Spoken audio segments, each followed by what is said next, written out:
Okay, so what I'm doing here is moving this over here for a second. This pole is going to get attached to that 6x6 that I just put in out there. Now what I need to do is put a way of connecting the wire to this. Now I do have an insulator out there, which is fine, and I have more in here if I need them. And I have this that I can also use. For those of you who may or may not know what it is, it's for tightening up line. However, I want to put a pulley on this. I like to have this type of a pulley, but this one is not going to fit that. And I don't want to ruin it by bending it.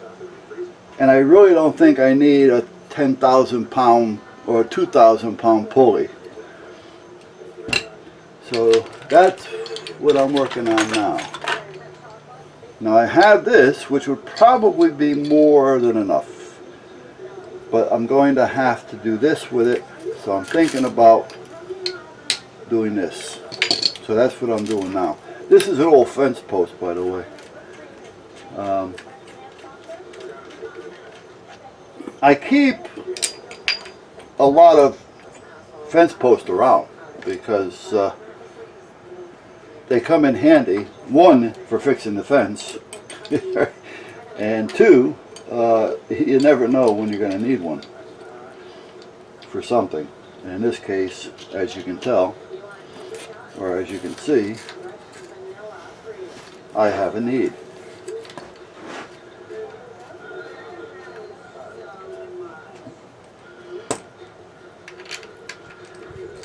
I don't think I need to do anything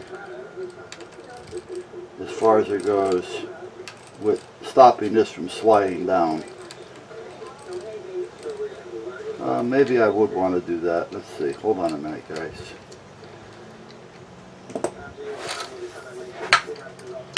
Hold on. Hold on. Because I'm thinking, you know what? It can't hurt. So let me take a couple pieces of rubber, because I'm not worried about grounding in any way, shape, or form. I just don't want this to slide down on me. And through vibration and such, you know, anything's a possibility. So by having a little piece of rubber kind of locked up under there, it'll help keep it from sliding down.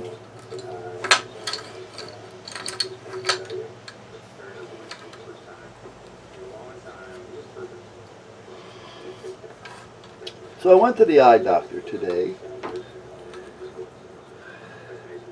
and then when I got home, I told the wife I think we should add eye doctor to our medical plan. We didn't go with it because, you know, as a rule, you know, you think about it. Do we really need this? Do we really need it? Do we, you know, how many times am I going to buy glasses? What, maybe every 2 years? If it's something to do that's serious with the eyes, well, and I got to go to an eye doctor or surgeon, that's covered. You know, eye exams are not covered. So I figured, you know what? You know, is it really going to be worth it? That, you know, you got to kind of weigh it out. So meanwhile, I got kind of pissed off at the receptionist at the eye doctor today. And it's not the one that I always talk with when I go there.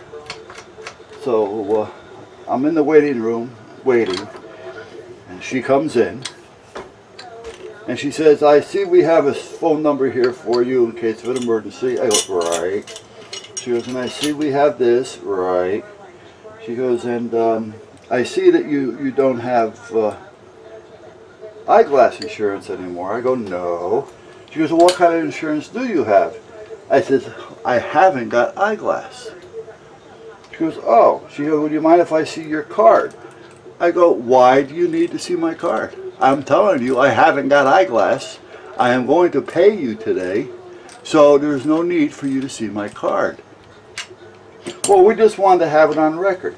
You don't need information on me that you can't use on record. There's no reason for it. I'm not going to give it to you.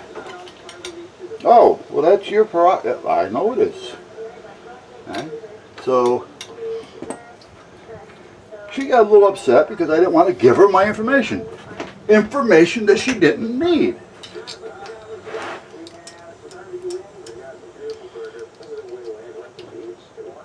Now, I did apologize to her later because I was kind of rude, because when you start getting into my personal stuff and you don't need it, and I know you don't need it, I get offensive, and I get pissy, you know, and I have no problem with telling you where to go.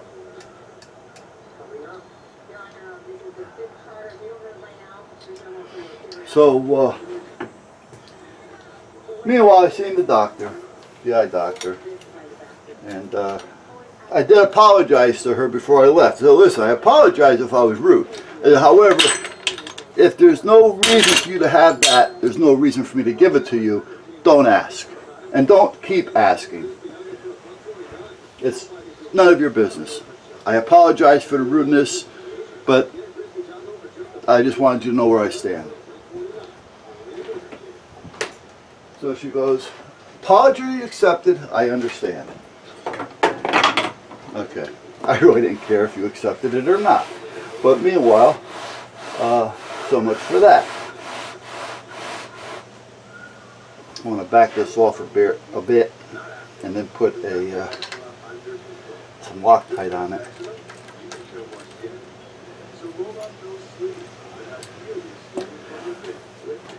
So anyhow, I guess I can use blue. I don't have to use red.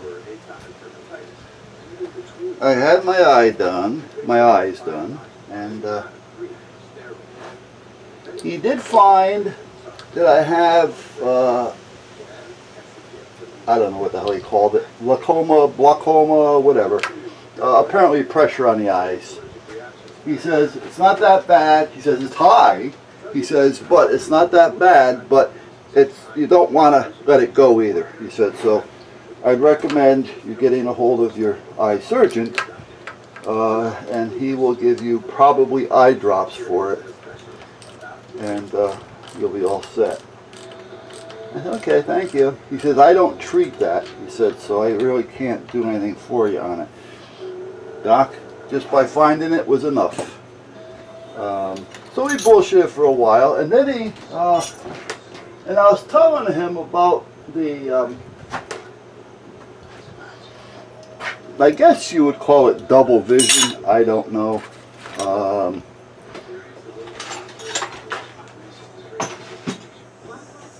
I have that problem where a straight line, that is not straight to me. To me, it looks like that. It's got that little wave in it. And as I track, so if I go to move off of that, so I'm thinking I'm going to see a straight line, that wave continues to go with my tracking, my vision. So as I start looking down, the wave starts to change. There's only one wave, but it continues to follow my eye track. So that's kind of a pain in the ass. And what it does is, because of that, you know, your focal point is center. You know, that's what you're focal on.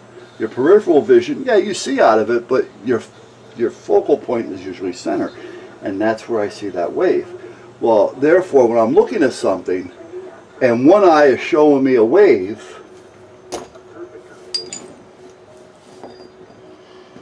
one eye is showing me a little bit of a wave,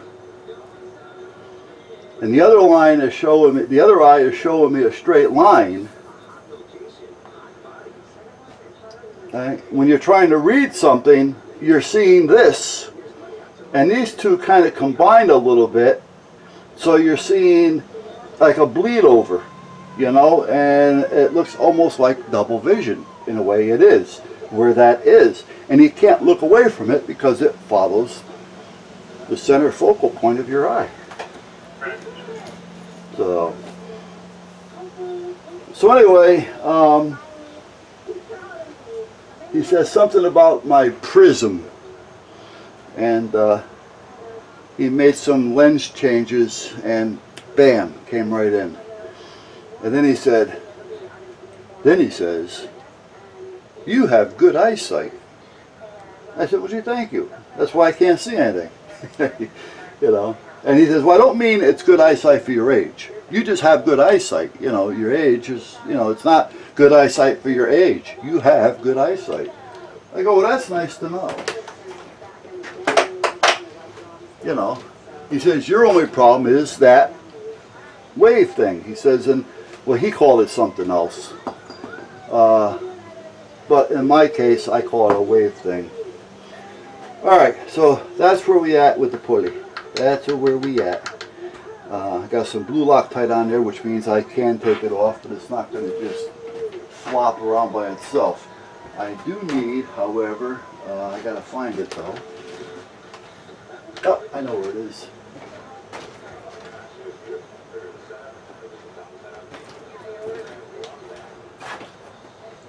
Buzz Anti-Rust. It's for guns actually, but it works on everything. Now galvanized, as a rule, it doesn't rust.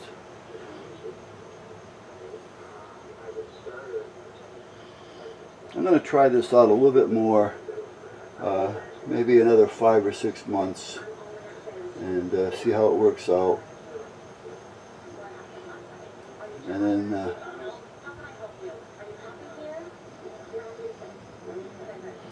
if I apply for a patent, I think I'm going to do it myself this year, or this time, because attorneys charge you like $5,000 if you have them apply for a patent for you, and that's ridiculous.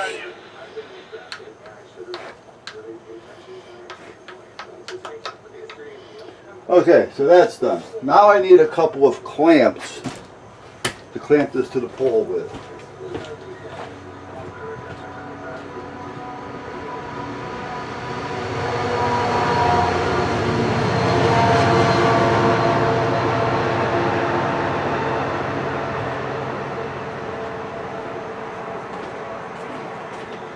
Now, you don't know how many times I've been to a hardware store or Home Depot or something like that, and I keep saying I got to buy a roll of strap.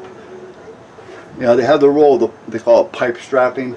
It's just a roll of metal or steel, and it's got a bunch of holes in it. Because that would be working perfect for this. Because I don't know.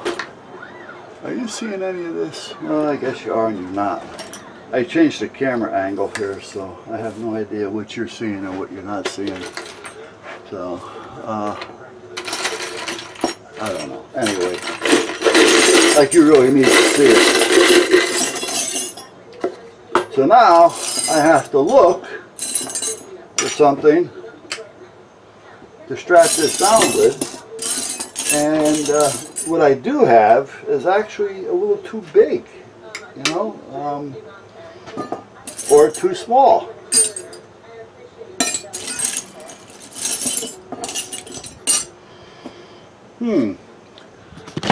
Let's go look in the shop, or the old shop.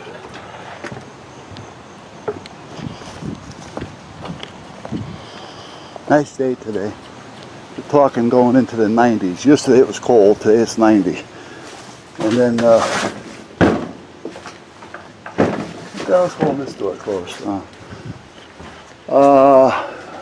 So anyway, naturally we're going to get thunderstorms. What do I have in here? Now those are carriage bolts and things, galvanized. The wood, I don't need that much here. That's your shims. No.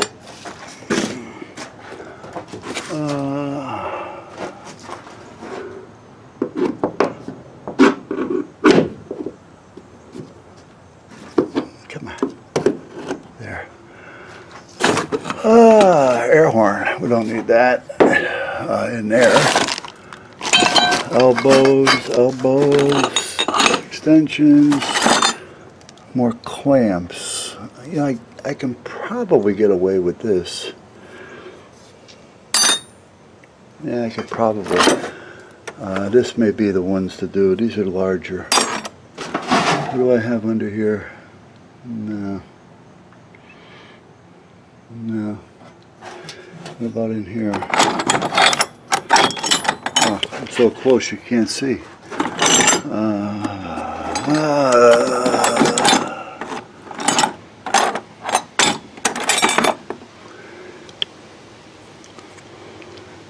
I guess this would be the best because I can drill them. So let me find two that are Scott's Odd.